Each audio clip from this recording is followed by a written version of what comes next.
சுதந்திர போராட்ட தியாகி செக்கிழுத்த செம்மல் வாவு சிதம்பரனார் அவர்களுடைய 153வது பிறந்தநாள் விழாவில் அவர்களுக்கு மரியாதை செய்வதில் பாரதிய ஜனதா கட்சி பெருமிதம் கொள்கிறது. எங்களோடு இந்த நிகழ்ச்சியில் மாவட்ட தலைவர் தயாசங்கர், மாவட்ட பொதுச் செயலாளர்கள், இன்னும் பாரதிய ஜனதா கட்சியினுடைய தொண்டர்கள் அனைவரும் இந்த நிகழ்ச்சியில் இன்றைக்கு கலந்திருக்கிறோம். வஉசி என்பவர் இன்னும் எத்தனை ஆண்டுகளானாலும் இந்த உலகத்தில் நீர் உள்ளளவும் இந்த மண் உள்ளளவும் நிலைத்து நிற்கின்ற மாபெரும் தலைவர். இன்றைக்கு நாமெல்லாம் சுதந்திர காற்றை சுவாசித்துக் கொண்டிருக்கிறோம் என்று சொன்னால் அதற்கு அடித்தளம் விட்டவர் செக்கிழுத்த செம்மல் வாவு சிதம்பரனார் அவர்கள். இன்னைக்கு எத்தனையோ பேர் அவருக்கு உரிமை கொண்டாடலாம். இன்னைக்கு இந்த மணிமண்டபம் இருக்கிறது என்று சொன்னால் அதற்கு முதல் காரணமாக இருந்தவர் மறைந்த முதலமைச்சர் புரட்சித் தலைவி அம்மா அவர்கள். நான் அமைச்சராக இருந்த நேரத்தில் என்னை சட்டமன்ற உறுப்பினராக அமைச்சராக இந்த தொகுதி மக்கள் தேர்ந்தெடுத்த நேரத்தில் அவருடைய முதல் கோரிக்கையை வாவு சிதம்பரனார் அவர்களுக்கு மணிமண்டபம் எந்த இடத்திலே கட்ட வேண்டும் என்று சொன்னார்கள்.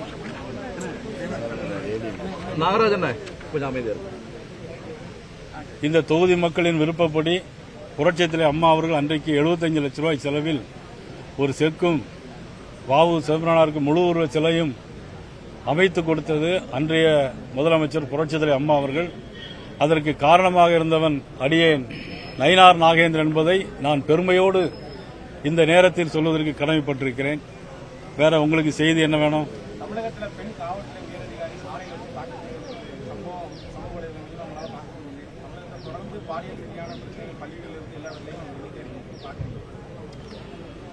அதாவது மேற்கு வங்காளத்தில் ஒரு பெண் பரிதாபமான முறையில் கற்பழிக்கப்பட்டு அவர்கள் படுகொலை செய்யப்பட்டிருக்கிறார்கள். அதற்காக போர்க்கொடி தூக்கிகள் தான் இந்த ஆளுங்கட்சியினர். ஆனால் தமிழகத்தில் என்னெல்லாம் நடக்குதுன்னு அவங்களுக்கு தெரியவே இல்லை. ஏன்னா முதலமைச்சர் இருக்கிறது அமெரிக்காவில் சைக்கிள் ஓட்டிட்டு இருக்காங்க. அதனால இங்க அவங்களுக்கு என்ன நடக்குன்னே தெரியல. சட்டம் ஒழுங்கு சரியா இல்லை. எல்லா பள்ளிக்கூட வாசல்லையும் கஞ்சா விற்காங்க. பிரஸ்ல நீங்க அதெல்லாம் ஒன்றும் பெருசா எழுதவே மாட்டேங்கிறீங்க. எல்லா பிரஸையும் தான் சேர்த்து சொல்றேன். கஞ்சா அப்படின்னு கிராமம் வைக்கிறாங்க. வஉசி பிறந்தநாள் விழாவிலேயாவது நீங்க இதை பிரஸ்ல கொஞ்சம் ஹைலைட் பண்ணி எழுதினா பரவாயில்ல. எங்களை மாதிரி ஆளு ஏதாவது சொன்னீங்கன்னா அதை பெருசா 4 மாசம் போடுவீங்க. 4 கோடி ரூபாய் நயினார் நாகேந்திரன் போட்டுக்கிட்டே இருப்பாங்க 4 வருஷமா. ஆனா அங்க தினசரி கற்பழிப்பு கொலை நடந்துகிட்டே இருக்கு. அதை விட நான் 2 நாளைக்கு முன்னாடி கொழும்பு போயிருந்தேன். அங்கு போய் பார்த்த விஷயத்தை தான் பார்த்தா எல்லா தமிழக பெண்களும் கற்பழிக்கப்பட்ட இடத்திலேயே அவங்க கத்தியால் அந்த மர்ம உறுப்பை குத்தி கொன்னு இருக்காங்க. கொழும்புல நடந்த சம்பவங்கள் இதெல்லாம் யாரும் நீங்க நினைவுபடுத்தவே மாட்டேங்கிறீங்க. ஆனா அன்றைக்கு முதலமைச்சர் இருந்த கருணாநிதி அவர்கள் ஒரு பேரளவில் உண்ணாவிரதம் போயிட்டாங்க. ஆனா அன்றைக்கு தமிழர்களுக்காக குரல் கொடுப்போம்னு சொல்றாங்க. அதை பிரஸ்ல நீங்க எல்லாம் ஒன்றும் பெருசா எழுதவே மாட்டீங்க. 4 கோடி ரூபாய் நயினார் நாகேந்திரன் பேசிக்கிட்டே இருப்பீங்க. இதெல்லாம் பிரஸ்ல நான் ஏற்கனவே சொல்லியிருக்கேன். அதனால என்னுடைய அன்புக்குரிய நெல்லை பத்திரிகையாளர் ஊடக நண்பர்கள் எனக்கு 40 வருஷமா எல்லா சப்போர்ட்டும் பண்ணியிருக்கிறீங்க. அதனால உங்களை யாரையும் நான் குறை சொல்ல மாட்டேன். அதனால நீங்க பொதுவா உங்களுடைய தலைமை செய்தி அலுவலகம் சென்னைக்கெல்லாம் அனுப்பி இந்த மாதிரி சம்பவங்கள் நீங்க இப்ப கேட்ட கேள்விகளை கேட்டுட்டு அங்க பாத்துட்டே இருக்கீங்க. கேட்ட கேள்வி கஞ்சா கற்பழிப்பு தமிழ்நாடு நடக்குத உங்க தலைமை அலுவலகத்தை சொல்லி அதெல்லாம் கொஞ்சம் நல்லபடியா போடுறதுக்கு முயற்சி பண்ணுங்க.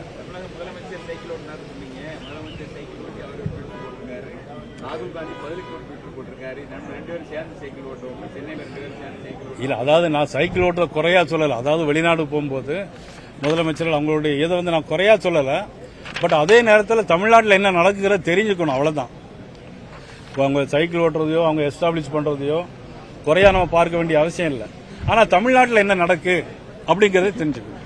பாரதிய ஜனதா கட்சியில ஒரு குழு போட்டிருக்காங்க. குழுவுடைய தலைவர் டெல்லியில போய் தலைவர்கள் எல்லாம் பார்த்து வந்திருக்காங்க. ஆமா, என்ன பாரதிய ஜனதா கட்சியில என்ன நடந்துகிட்டு இருக்குது? நீங்க அது குழு உங்க பெயர் இடம்பெறலையே, பிரச்சனை கிளப்புறீங்களா? இல்ல எல்லாத்துலயும் எல்லாருக்கும். அதாவது என்ன பொறுத்த மட்டும் என்னன்னா கட்சி தலைமை ஒரு முடிவெடுத்து அனுபவிச்சிருக்கிறாங்க. அதில் எச் ராஜா அவர்களை தலைமையாக போட்டிருக்கிறாங்க. 7 பேர் குழுவில் போட்டிருக்கிறாங்க. அதில் வந்து அவங்க போய் என்ன செய்யணும் அப்படின்னு கேட்கறதுக்காக அவங்க போயிருக்காங்க. அதனால என்ன போட்டிருக்கலான்னு சொல்லிட்டு பிட்டெல்லாம் இப்படி அடிச்சு விடாதீங்க. மையக்குழு கலந்து ஆலோசனை பண்ணி தானே அவங்க முடிவு பண்ண போறாங்க. நடிகர் விஜயுடைய மாநாட்டுக்கு கள்ளக்குறிச்சியில தமிழக அரசு இன்னும் அனுமதி கொடுக்கல. 20 கேள்வி 21 கேள்வி கேட்டுட்டே இருக்காங்க. விஜயை பார்த்து தமிழக அரசு திமுக பயப்படுதா? அதாவது பயப்படுதோ இல்லையோ, எந்த கட்சியை ஆரம்பிச்சாலும் அவங்களுக்குன்னு ஒரு சுதந்திரம் இருக்கு. கட்சி மாநாடு நடத்துவதற்கு அரசாங்கம் நிச்சயமா அனுமதி கொடுக்கணும். அனுமதி கொடுக்கத்தான் வேணும். 21 கேள்விங்கிறது இதுவரைக்கும் நடந்த மாநாடுகள்ல எந்த கட்சிக்கு இது போன்ற கேள்விகள் கேட்கப்பட்டதா தெரியல. அப்படிங்கறது வந்து ஆளுங்கட்சி வந்து விஜயை பார்த்து பயப்படுது. ஒருவேளை நீங்கள் சொன்னது மாதிரி விஜயை பார்த்து பயப்படலாம். கேட்ட அனுமதி கொடுத்துட்டு போனா அந்த பிரச்சனையே வராது. எப்பொழுதுமே ஒரு கேள்விக்கு எஸ்ஆர்னு சொல்லிட்டோம்னா அதுக்கு அது ஒரு சப் கொஸ்டின் வராது. உங்களுக்கு 21 கொஸ்டின் தேவையில்லை. விஜயதாரணி வந்து ஏற்கனவே இந்த கட்சிக்கு வந்து சேர்ந்ததுக்கு அடுத்து இப்போ ரீசெண்டா ஒரு சில ஸ்டேட்மெண்ட் சொல்லியிருக்காங்க. என்ன சொல்லியிருக்காங்க? இந்த கட்சிக்கு வந்து எனக்கு பொறுப்புகள்லாம் தருவாங்க, முக்கியமான பொறுப்புகள்லாம் தாரன்னு சொல்லி கூப்பிட்டு வந்துட்டாங்க. ஆனால் எனக்கு இதுவரை கொடுக்கல, அந்த பதவி எதுவுமே கொடுக்கல அப்படிங்கிற ஒரு அதிருப்தியை வெளிப்படுத்தி இருக்கிறாங்க. தேர்தல் முடிஞ்சதுக்கு அப்புறம் தேர்தலில் சீட்டு கொடுப்போம்னு சொன்னாங்க, அதுவும் தரல. அப்புறம் பொறுப்பு தருவோம்னு சொன்னாங்க, அதையும் தரல. அப்படிங்கிற ஒரு அதிருப்தியை வெளிப்படுத்தி இருக்கிறாங்க. நீங்களும் தான். அதாவது எப்படின்னா, அவங்க சட்டமன்ற உறுப்பினராக இருந்து அவங்க வந்து இன்னும் 2 வருஷம் பதவி காலம் இருக்கும்போது அதை ரிசைன்மெண்ட் வந்திருக்கிறாங்க. அவங்களுக்கு ஒரு பதவி நிச்சயமாக கொடுக்கத்தான் வேணும். அதில் கொஞ்சம் காலதாமதம் ஏற்பட்டிருக்கலாம். நிச்சயமாக வருங்காலத்தில் அவர்களுக்கு உரிய பொறுப்பு பதவிங்கிறது கொடுப்பாங்க. இப்போ நானும் அதிமுக அமைச்சராக இருந்தேன், மிகப்பெரிய பொறுப்புலலாம் இருந்தேன். வந்து துணைத் தலைவர் கொடுத்தாங்க. அதுக்கப்புறம் இப்போ சட்டமன்ற குழு தலைவர்னு கொடுத்துருக்காங்க. 4 பேர், 40 பேர் இருந்தாலும் குழு தலைவர் தான், 4 பேர் இருந்தாலும் குழு தலைவர் தான். அதனால வந்து இப்போ எனக்கு பதவியே இல்லை. ஆனால் அதுக்காக நம்ம வருத்தப்பட வேண்டியதில்லை. நிச்சயமாக அவங்களுக்கு பதவி கொடுக்கணும். அதை வந்து கட்சி மேலிடம் கொஞ்சம் காலதாமதம் சுணக்காம நிச்சயமா கொடுக்கணும், கொடுக்க சொல்லுவோம். 2021 இருந்து இப்போ வரைக்கும் திமுக ஆட்சி நடத்துல 220 மேல விளம்பர செலவு வசூல் பண்ணியிருக்காங்க. ஆமா, விளம்பர செலவு ஏதாவது திட்டங்கள் பற்றி பேசுறது, தமிழ்நாட்டில் செலவு பேசுறது. எப்பெல்லாம் திமுக ஆட்சிக்கு வருதோ, அதாவது செய்யக்கூடிய காரியங்களை விட செய்யக்கூடிய விளம்பரங்களுக்கு தான் அதிகமாக முன்னுரிமை கொடுத்துருக்காங்க. எல்லா காலங்களிலும் பார்த்தா தேர்தலில் பார்த்தா ஒன்றும் சொல்லுவாங்க, தேர்தல் முடிஞ்ச பிறகு ஒன்றுமே இல்லை. இப்போ எல்லா குடும்ப பெண்களுக்கும் 1000 ரூபா கொடுக்கணும்னு வந்த உடனே கொடுப்பேன்னு சொன்னாங்க. 2 வருஷமா கொடுக்கல. இப்போதான் பார்லிமெண்ட் எலெக்ஷன் வந்த உடனே அதை அப்போ கையில் கொடுக்குற மாதிரி கொடுத்து இப்போ மாணவர்களுக்கும் பெண்களுக்கும் கொடுத்துருக்காங்க. அது ஆரம்பத்திலிருந்தே கொடுத்துருந்தா அது வந்து எல்லாருக்கும் உதவியாக இருக்கும். சொன்னதை செய்யக்கூடிய அரசுன்னு நம்ம சொல்லலாம். ஆனால் இப்போ வந்து அவங்க இப்போ தான் கொடுத்துருக்காங்க. விளம்பரத்துக்கு அதிக முக்கியத்துவம் கொடுக்குறாங்க. இப்போ ஏற்கனவே தொழிற்சாலைகள் வருது அப்படிங்கிறாங்க. எல்லாம் கையெழுத்து போட்டுக்கிட்டே இருக்காங்க. தொழிற்சாலை எங்கேயும் வந்த மாதிரி தெரியல.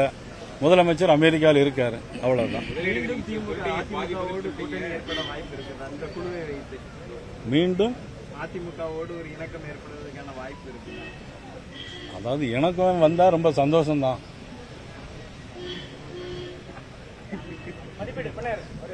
மதிப்பீட்டு குழு நேற்றுக்கு திருநெல்வேலி மாவட்டம், தென்காசி மாவட்டத்தை பார்வையிட வந்திருந்தாங்க. ஆய்வு ரொம்ப திருப்தியா இருக்குன்னு மதிப்பீட்டு குழு தலைவர் காந்திராஜன் தெரிவித்தாரு. நீங்க திருநெல்வேலி சட்டமன்ற உறுப்பினரா மதிப்பீட்டு குழுவில் எதுவும் ரெப்ரசன்டேஷன் கொடுத்தீங்களா? இந்த திருநெல்வேலி மாவட்டத்துடைய பொதுவான செயல்பாடு எக்ஸிகியூஷன் எப்படி இருக்குன்னு சொல்லி பாக்குறேன். திருநெல்வேலி மாவட்டம் நான் ஏற்கனவே சந்திக்க முடியல. என்னுடைய ரெப்ரசன்டேஷன் நான் கொடுத்துருக்கேன். அதாவது மானூர் கூட்டு குடிநீர் திட்டம் வந்து ஏற்கனவே கிட்டத்தட்ட 2012-13 போட்டது. இன்னும் முழுசா செயல்பாட்டில் இல்லை. அதை வந்து உடனடியாக ஏற்கனவே நம்ம உள்ளாட்சித்துறை அமைச்சர் திரு நேரு அவர்கிட்ட நான் சொல்லியிருக்கேன், செஞ்சு தரணும். அவர்கள்ட்டே மனு கொடுத்துருந்தேன். அது கார்பரேஷனுக்கு வந்திருக்கு. அது ஒன்று. பிறகு சாலைகள், ரோடுகள் எல்லாம் போட சொல்லியிருக்கோம். ஏன்னா மானூர் திருநெல்வேலி தொகுதி மட்டும் இல்லை, மாவட்டம் முழுவதுமே நிறைய சாலைகள், கிராம சாலைகள் போட வேண்டியிருக்கு. அதுக்கு நான் ரெப்ரசன்ட் பண்ணியிருக்கிறேன். அருணா, இங்கே இது லெட்டர் இருக்கா? அந்த லெட்டர் ஏதாவது காப்பி இருக்காப்பா? எல்லாமே கொடுத்துருக்கோம். அது மாதிரி திருநெல்வேலியில் ஒவ்வொரு வார்டுக்கும் 2 இடத்துல வந்து போர் போட்டு வாட்டர் டேங்க் கொடுக்க வைக்கிறதுக்காக வேண்டி சொல்லியிருக்கேன், என்னுடைய சட்டமன்ற உறுப்பினர் நிதியிலிருந்து. ஸோ அதுக்கும் நம்ம ரெப்ரசன்ட் கொடுத்துருக்கோம். அது பிறகு சங்கந்தரடு கிராமத்துக்கு வந்து ஏற்கனவே முதலமைச்சர் அறிவிச்ச கிராம சாலைகள் திட்டம் 1000 கோடி ரூபாய்க்கு அறிவிச்சாங்க.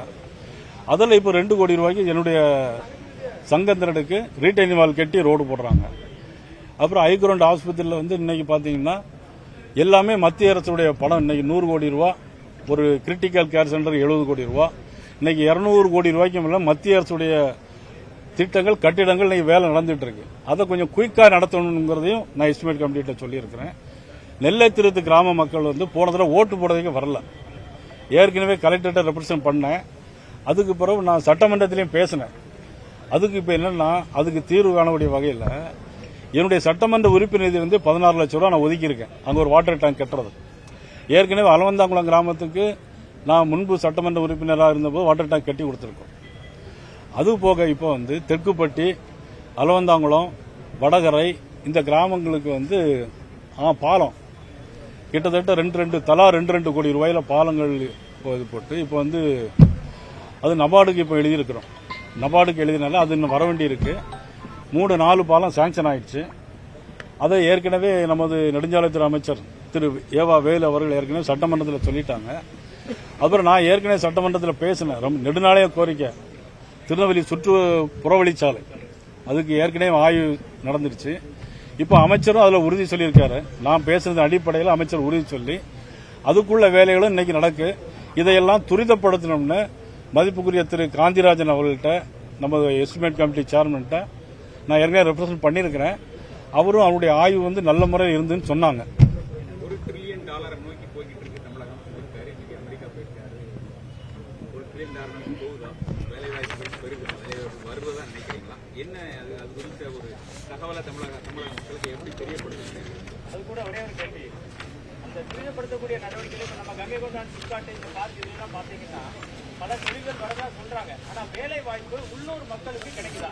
எல்லாமே வட இந்தியன்ஸ் தான் பாக்குறோம் அடிப்படை வேலைகள்ல. அதுக்கும் சேர்த்து உங்களோட சிப்காட்டை பொறுத்த மட்டும் சிப்காட் முத திமுக ஆட்சியில் தான் கொண்டு வந்துச்சு. அந்த சிப்காட்டுக்கு கொண்டு வந்தாங்களே தவிர எந்த தொழிற்சாலையும் முதல்ல வரவே இல்லை. 2001 முதலமைச்சராக புரட்சி அம்மா வந்தாங்க. நான் வந்து போக்குவரத்து அமைச்சராக, தொழில்துறை அமைச்சராக வந்தேன். அப்ப நான் தான் கஷ்டப்பட்டு முதல்ல கொக்கோ கோலா கம்பெனியை கொண்டு வந்தேன். கொக்கோ கோலா கம்பெனி கொண்டு வரும்போது இன்னைக்கு திமுக கூட்டணி இருக்கக்கூடிய கம்யூனிஸ்ட் கட்சி பூரா போராட்டம் நடத்தினாங்க. தொழிற்சாலை வரக்கூடாது, தாமிரபரணி ஆற்று தண்ணி எடுக்கக்கூடாது அப்படி அன்னைக்கு போராட்டம் பண்ணது இன்னைக்கு கம்யூனிஸ்ட் கட்சிக்காரங்க இன்னைக்கு ஆளுங்கட்சியில் இருக்கிறாங்க. அதுக்கு பிறகு தான் இன்னைக்கு ஒவ்வொரு ஏடிசி டயர் கம்பெனி, அப்புறம் நோவா கார்பரேட் கம்பெனி, அதுக்கு தான் தொடர்ந்து எல்லா தொழிற்சாலையும் சிப்காட்டு வந்துச்சு. முடிஞ்ச அளவுலையும் இப்போ சோலார் வந்திருக்குது. முடிஞ்ச அளவில் கிட்டத்தட்ட நம்ம ஊர் ஆட்களுக்கு கொடுத்துட்டு இருக்காங்க. நீங்க சொல்ற கருத்து இருக்கு, வட இந்தியாவில் கான்ட்ராக்ட் அடிப்படையில் கொடுக்குறாங்க. அதை இன்னும் ஒரு நல்ல முறையில் சொல்லி முதலமைச்சர்கிட்டே சொல்லி அதெல்லாம் உள்ளூர்காரங்களுக்கு வேலை கிடைக்கணும் அப்படிங்கிற மாதிரி ஒரு கருத்துக்கு சொல்லும். $1 trillion நோக்கி போகுதா? வேலை வாய்ப்புகள் கிடைக்குதா? பொருளாதாரம் தமிழ்நாட்டுக்கு வந்து நிறைய சேர்ந்துருக்கு. சீனி சக்கரை சித்தப்பா, ஏட்டில் எழுதி நக்கப்பா.